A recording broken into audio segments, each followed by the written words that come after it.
March of 91, it snowed. And I went to one of the job sites we were working at.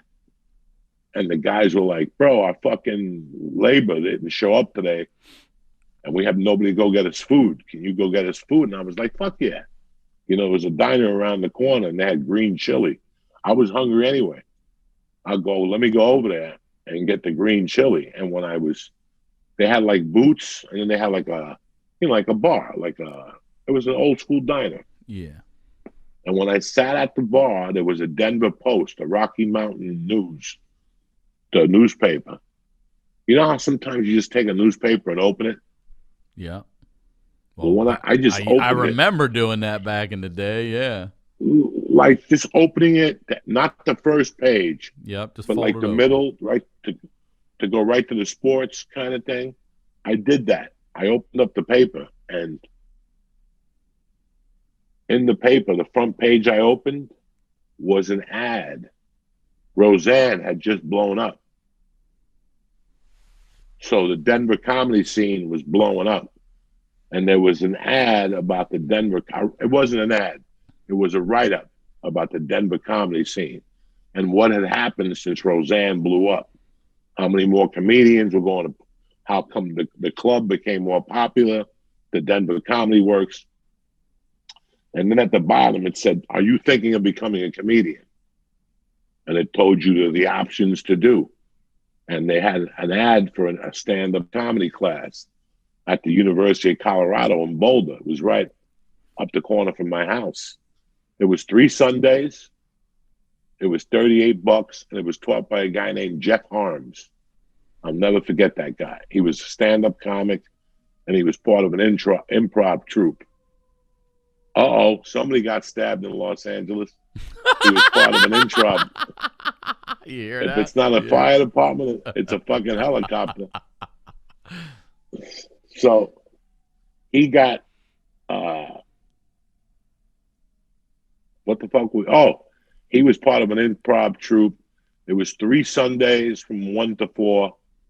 He just broke down stand-up comedy and blah, blah, blah. And then the last week you had to go up in front of everybody. And the last week I went up, I don't know if I got any laughs or not. It didn't matter. I just wanted to go up, And when I got off before class ended, as I was walking out, he came over to me. He goes, what's your name? And I go, Joey. And he goes, I usually don't tell this to the students, but you have a career in stand-up if you want to. And I was like, what are you talking about? And he goes, you could do this. I could see it. You could do this. And I was like, I'm a roofer, I'm married. I'm dead. Yeah. I just took the course just to see, And he goes, if I was you, I'd look into it. And he goes, here's my phone number. Stay in touch. And about 2 days later, he called me. And he said that a new club was opening up. And they were looking for doormen. He'd get me a job as a doorman. That club's name was Wits End Comedy Club in Westminster, Colorado. It's no longer there. It was like a C room, And I started a job as a doorman there. And I remember that, like that April, in Colorado, even though it's not winter, sometimes you get snow. Yeah. Like it'll just snow 1.5 feet in April. And I'll never forget that April it snowed. And I didn't have to work that day. So I went and rented the movie with Tom Hanks about stand-up comedy. Yeah, Sally Field and Tom Hanks. Sally Field. I watched that and I just went over the fucking top. I'm like, I got to do this shit. I wasn't happy at all. I had everything I wanted that you're supposed to have as an American that's 28 years old. I was a felon, but I wasn't letting that stop me. That wasn't going to get in my way, And I worked the door for a few months. I asked comics questions.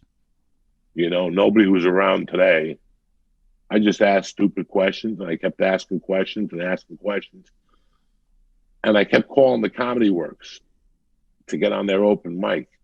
And every 2 weeks, they would call me back and go, Mr. Diaz, you got a 3-minute spot on Tuesday. And then on Tuesday, I would call and cancel. Why? You scared? Every time they get petrified. Yeah. I went through a couple months of that shit. I'm just canceling and, canceling. I'm going to write my fucking story. I would never write, I got to get it down. And then one Tuesday or 1 week in July, my ex-wife heard me call up the Comedy Works. Or she heard them call me and say, you have a spot next Tuesday. So without telling me, she got a babysitter. So she forced my hand.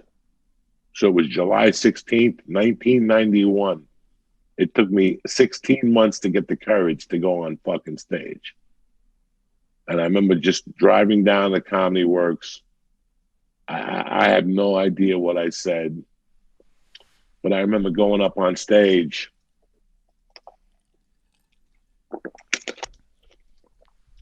And at that time, I had done everything.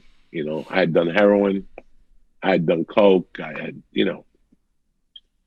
when I walked off stage, I can't describe the high I had. Yeah. Like I wasn't stoned. I wasn't on coke. That whole day, I didn't do anything. This was my moment to see if I could do this or not. Like for me, July 16th, 1991 was my turning point.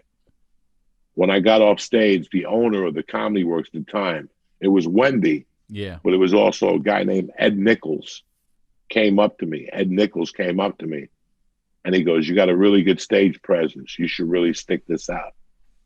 And a guy, PJ Moore, came up to me and said, what are you doing tomorrow night? I got a gig. Can you do 5 minutes? And I was like, yeah, I can do 5 minutes. And I got the fucking gig.